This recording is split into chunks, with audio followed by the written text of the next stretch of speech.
Hi guys! Hello mga komikuis! Ayan, talagang miss na natin ang tambalan ni Kalingap Mikoy at ni Honey Krista. Dahil dyan, meron tayong update.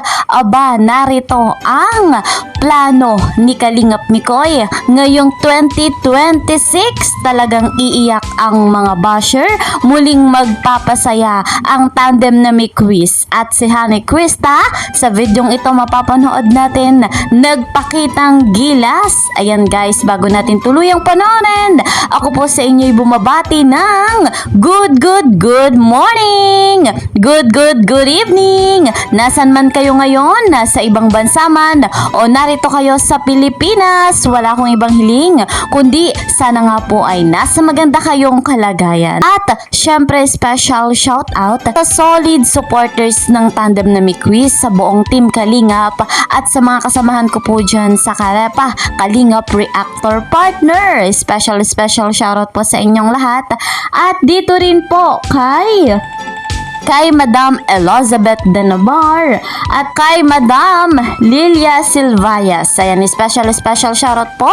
Mega love shoutout sa napakapoging ama ng Kalingap kay Kuya Val Santos Matubang. Gayon din po kay Ate Edna Vlogs, Kalingap Rob and Madam Jackie Tapia. Patuloy nating imaraton yung kanilang vlogs, malaking tulong dahil ang nakikinabang ang mga beneficiary. Ako naman ay inyong lingkod. Lagi kong iminumungkahi ang aking sarili, ang aking channel, hindi ko po makakalimutan at naglalambing sa inyo. Please po subscribe Kalingap Kel, like and share my videos, and don't forget, para laging updated sa aking mga ina-upload na video, i-click nyo po yung notification bell. So guys, sa videong ito, wag na nga nating patagalin pa. Narito ang live ni Kalingap Mikoy kung saan ay kanyang ibinahagi yung kanyang plano ngayong 2026. At yung mga basher dyan, makinig kayo sa sasabihin ni Kalingap Mikoy. May mga naninira sa atin, pati kay CJ may naninira, tapos maniniwala kayo, hindi kayo solid kapag ganyan. Sa Facebook ko, sa mga ganun, lalo yung kinakalat yung dahil sa ginagawa ninyo, wala, ino-autoblock ko.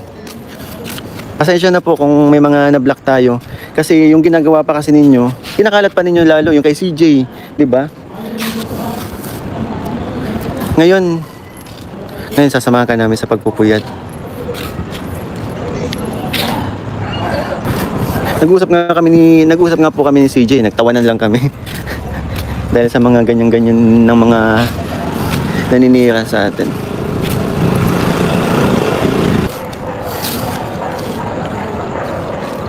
Tsaka may tinitrain tayong may tinitrain ko na yung isa kong kaibigan na mag-edit ng ating mga vlog. 2025, 2026 na mas mapadalas ang di ba sabi din naman sa akin sabi ko din naman sa interview sa akin ng Karamba, di ba po, na ito i-workout ko talaga to na mas mapadalas yung uploading natin. Kasi pinaka-struggle ko po talaga pagdating sa pag-i-edit po, kasi lalo na ako mabagal po ako. At least itong kaibigan natin, sanay sa computers, gumagawa na talaga ng videos. Tinuturuan ko lang yung style ko ng kung paano tayo gumawa ng vlog, paano tayo mag-edit. Yun yung tinuturuan natin sa kanya. Para mas madalas na naman. At least ang iisipin ko na lang, 'di ba? Umalis, mag-vlog, itas ibibigay ko na lang sa kanya. Actually, kasama ko siya kanina kasama ko siya sa mga vlog. Kahit yung before Christmas, nakasama natin siya mag-vlog. Kaya ayun. Actually, ganun ang ginagawa ko. Mas sa akin, mas mahalaga po sa akin ang peace of mind kaysa sa ang ginagawa ko yan, lalo na pag may mga nagkakalat. Kahit sabihin natin sinasabi nila solid sila, pero ganun yung ginagawa. Nako, hindi tayo Meron po sana, pag hindi po ako nakapag-tayo ng pag-isapan.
So ayun mga kalingap, napanood natin yung pahayag ni Mikoy, yung pagkanta din ni Honey Crista, talagang napakahusay, talagang perfect tandem itong dalawa. So ayun nga guys mga kalingap, plano ni Mikoy ngayon 2026, tuloy na tuloy pa rin ang kanyang ginagawang pagbablog, kanyang charity tuloy na tuloy pa rin, at mayroon nga siyang kinuhang kaibigan na taga-edit ng kanyang video, nang sa ganon ay maalwa ng kanyang oras at mas marami pa siyang magagawang video o vlog.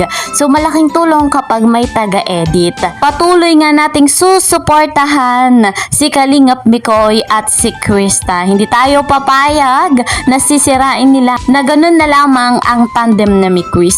At guys mga Kalingap, masayang masaya tayo dahil sa panibagong taon may panibagong pag-asa at patuloy na magbibigay sa atin ng saya si Mikoy at si Crista. Yan ay patuloy nga nating aabangan sa vlog ni Kalingap Rob. Lalo pa nga po mga Kalingap, ay matinding kaganapan sa buwan ng February. Aba, matindi guys ang pasabog ng Miquis kasama ang love team na Rachel dahil sila ay trip to Hong Kong. Wow naman, excited tayo dyan dahil may vlog po yan. Wala tayong ibang gagawin kundi magantabay lamang, napakabilis ng panahon at ngayon nga po ipapasok na ang 2026, mabilis lang din ng January. Guys, mamaya February na.